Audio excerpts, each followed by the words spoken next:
Всем привет, я Наталья, и это канал Цветок Персика. И сегодня мы продолжим делать нашу композицию. Именно наша задача сделать тычинки в нашем цветке, серединку и добавить кое-какие листики, которые нам не хватает в нашей композиции. Итак, у меня на палитре выложен желтый цвет, цвет киви, зеленый, коричневый, темно-зеленый.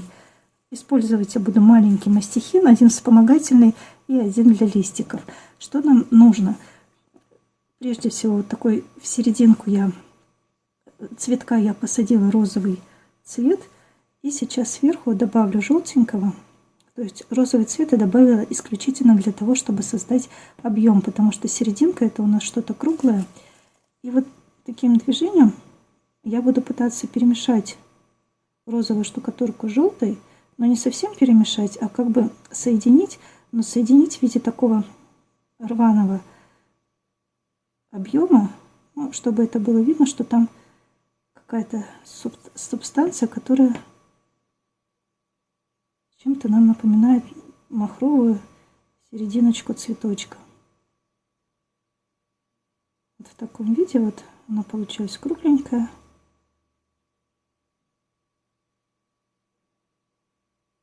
Вот, и еще по самому центру нашей серединки я хочу добавить капельку зелененького. То есть такая центральная часть нашей серединки, вот она зелененькая, тоже кругленькая, она немного выступает над всей остальной поверхностью. Я ее сейчас немножко разглажу. Вот. Получилась такая серединка. И теперь мы будем использовать тычинки.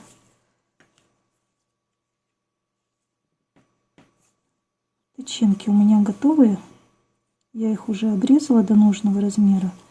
Вот они. Такие не очень большие, темно-бордового цвета.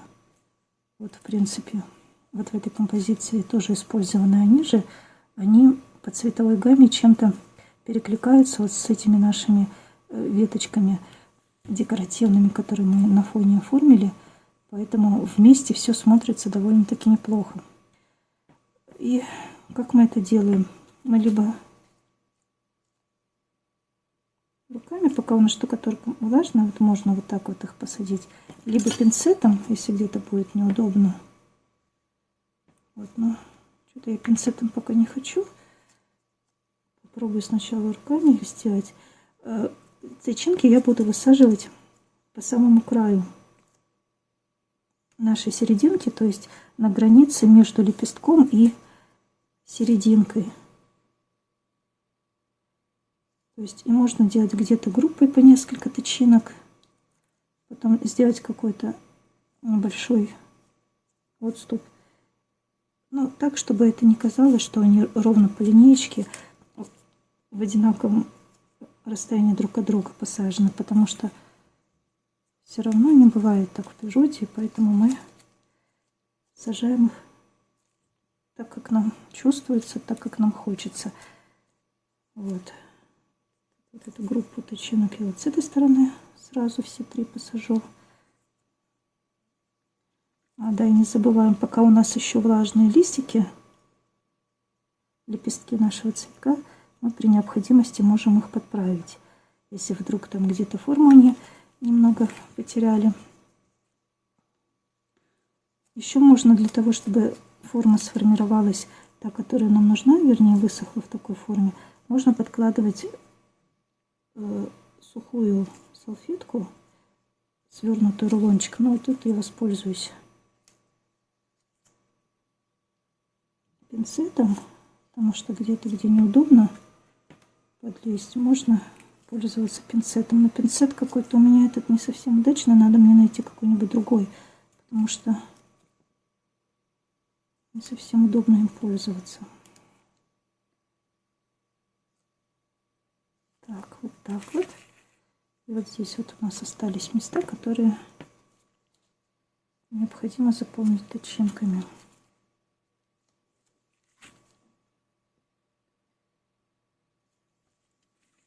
Так. Вот при наличии тычинок наш цветок сразу преобразился, заиграл. Серединка смотрится тоже так очень эффектно.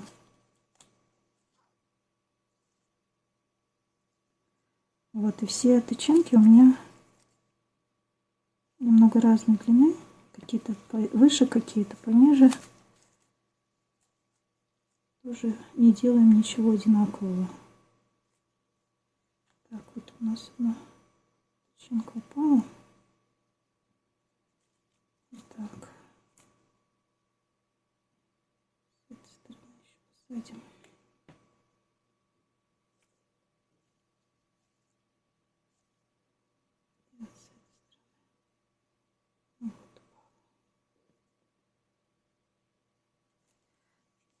Так, вот тычинки наши готовы.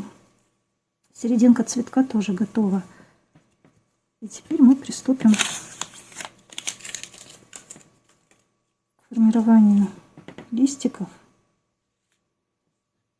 Так.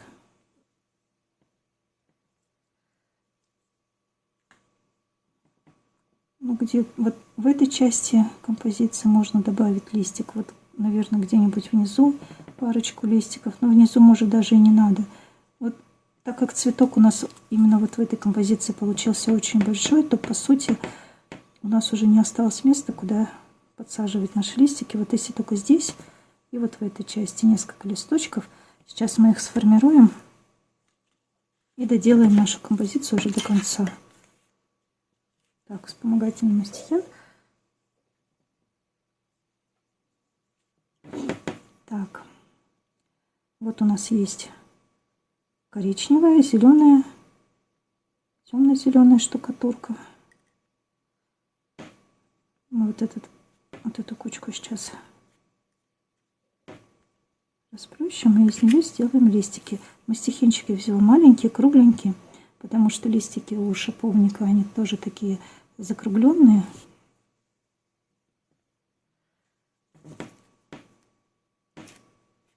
Так, ну и начинаем набор, как обычно, с формирования базы.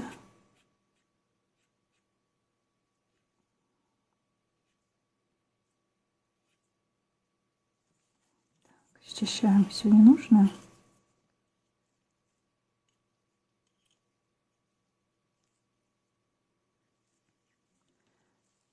Я сейчас попробую сформировать листик как одинарный, так и двойной. Посмотрим, какой лучше получится. Такой мы и будем использовать.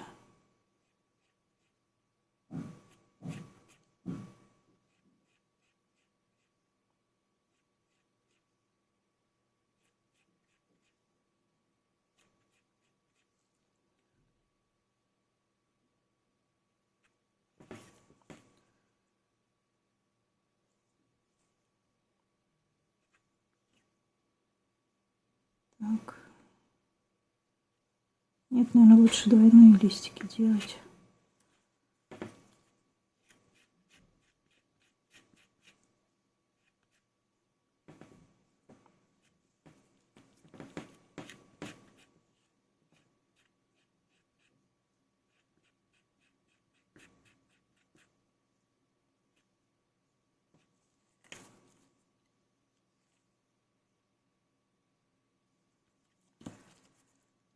Так, что мы имеем?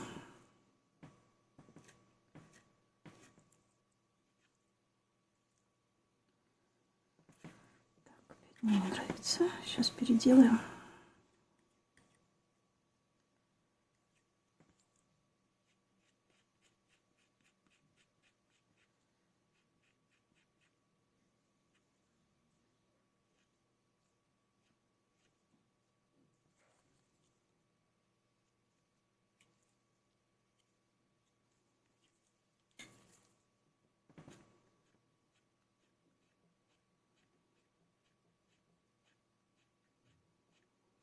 Вот второй лепесточек у нас. Вернее, вторая часть листика. Объединяем их.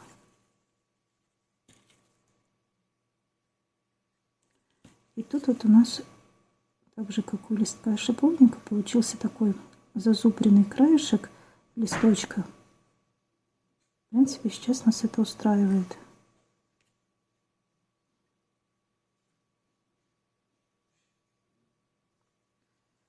Так, вот я еще вот это отрезала, вот эти краешки, для того, чтобы он у нас получился кругленький.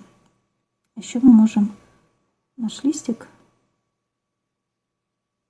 добавить вот такие прожилочки к нему. Вот. Аккуратненько носиком мастихина. Вот, и получился такой листик, который мы выкладываем на нашу композицию.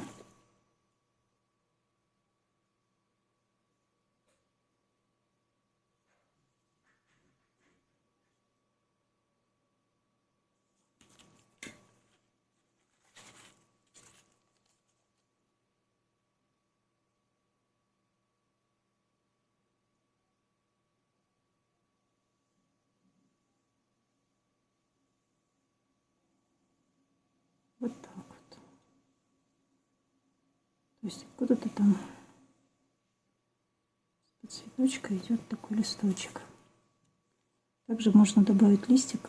Здесь парочку листиков. И, наверное, будет достаточно. Я говорю, вот здесь получилось листиков больше, потому что сам цветок у нас меньшего размера. А так как я здесь для формирования лепестков использовала больше мастихин,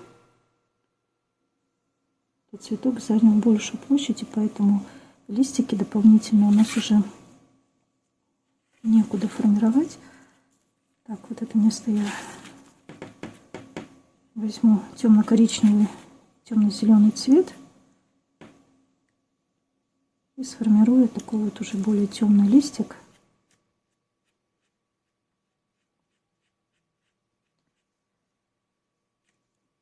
Так.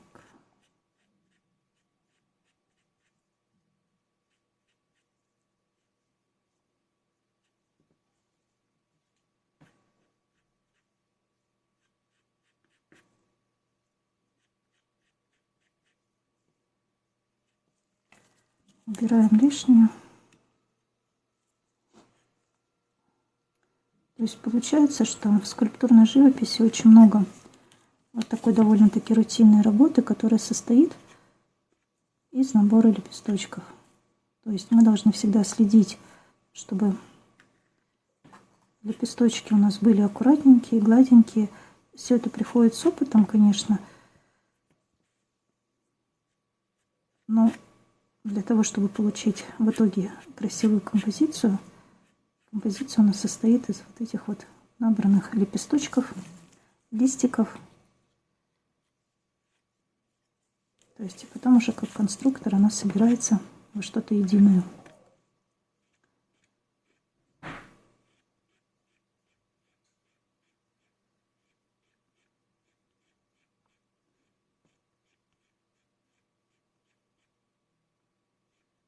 Так, вот у нас одна часть листика готова.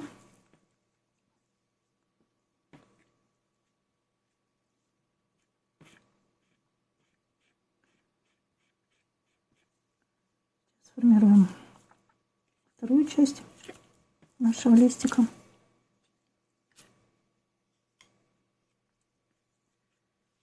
Так.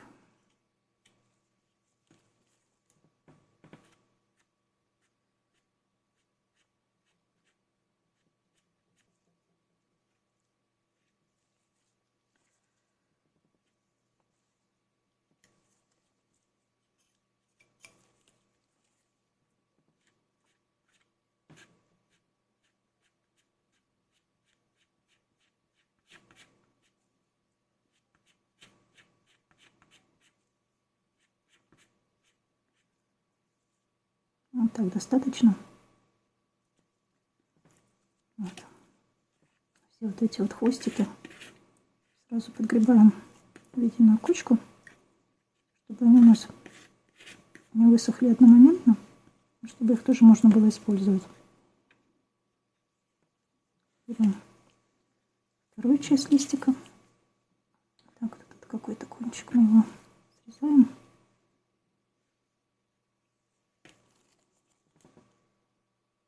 Вот получаем наш лепесток, вернее листок.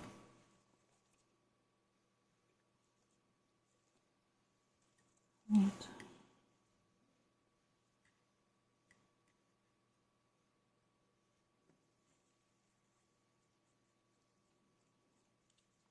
Тоже его добавляем в композицию. Немножко приподниму. И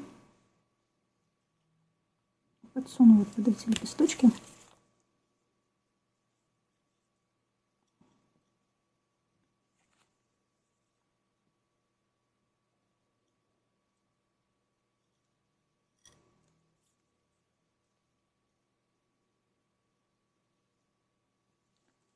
Так.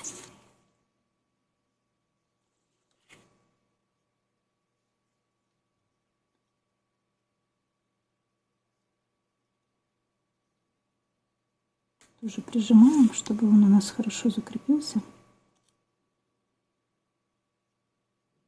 Он сам завернулся таким причудливым образом. В принципе, нас это тоже устраивает. И сейчас формируем еще один листик, который мы вот посадим вот сюда сверху.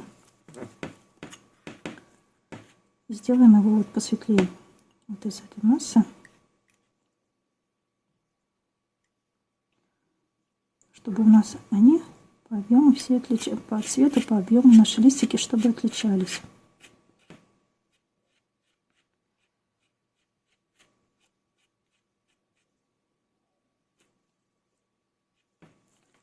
Так, основа. Убираем лишнее.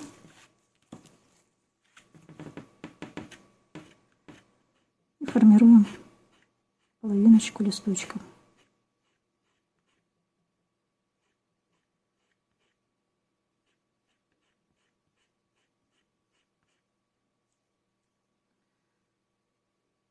Тоже большой его слишком делать не будем.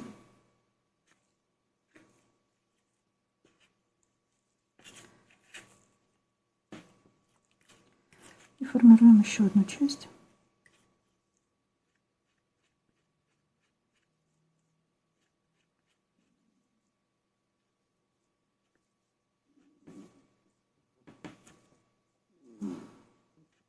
Штукатурка прям как-то как никогда моментально сохнет.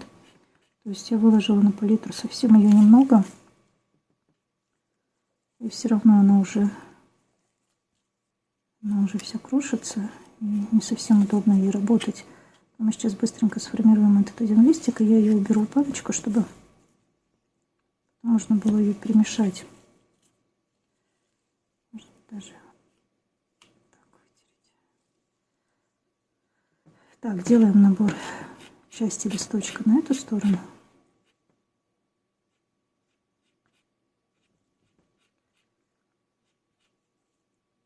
Так.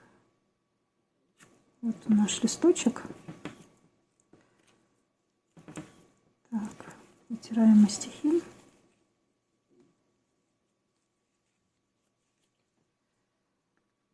Берем нашу первую часть листочка, объединяем их.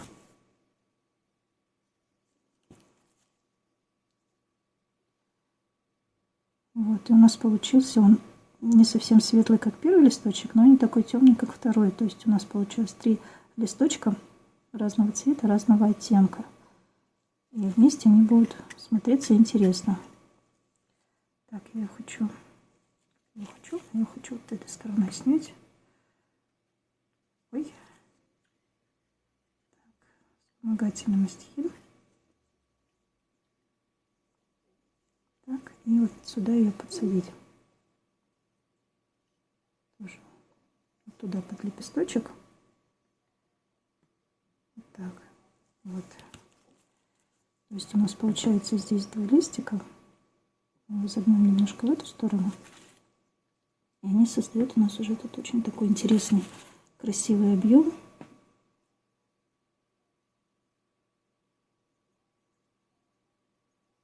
Вот. немножко еще придавлю, чтобы... Ой, куда-то композиция наша все поехала. Надо закрепить тут получше.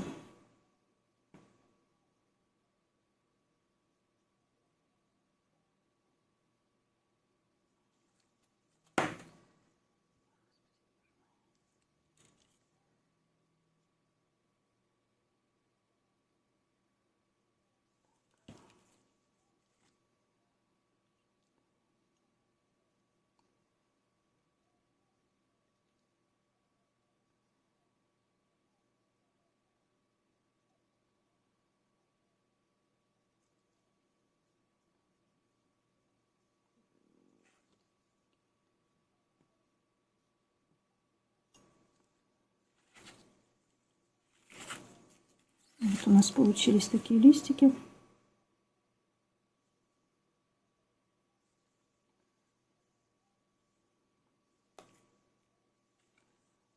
Так, я думаю, наверное, листиков достаточно. Вот, если все вместе посмотреть. Куда-то у нас вот этот лепесточек почему-то сместился.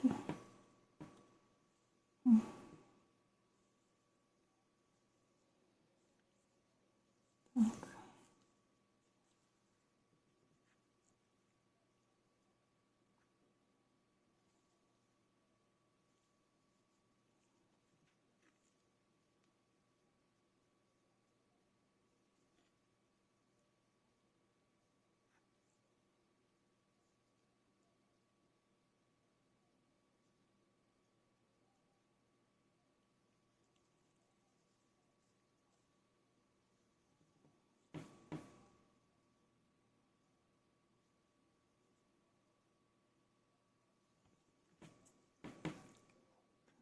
Немножко тут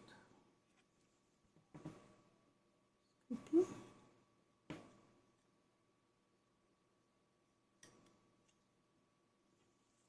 Вот.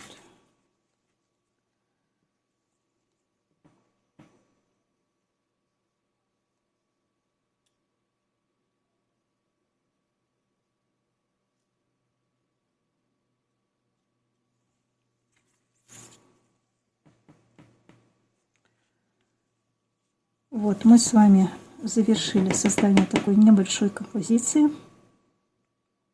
которую, в принципе, можно использовать в качестве открытки, как дополнение к основному подарку. Также такую композицию очень легко выполнить даже новичку. Поэтому спасибо всем, кто был со мной, кто досмотрел это видео до конца, кто вместе со мной выполнял работу. Подписывайтесь на канал, ставьте лайки, ставьте колокольчик для того, чтобы не пропустить последующие видео с новыми мастер-классами. А сейчас всем пока-пока!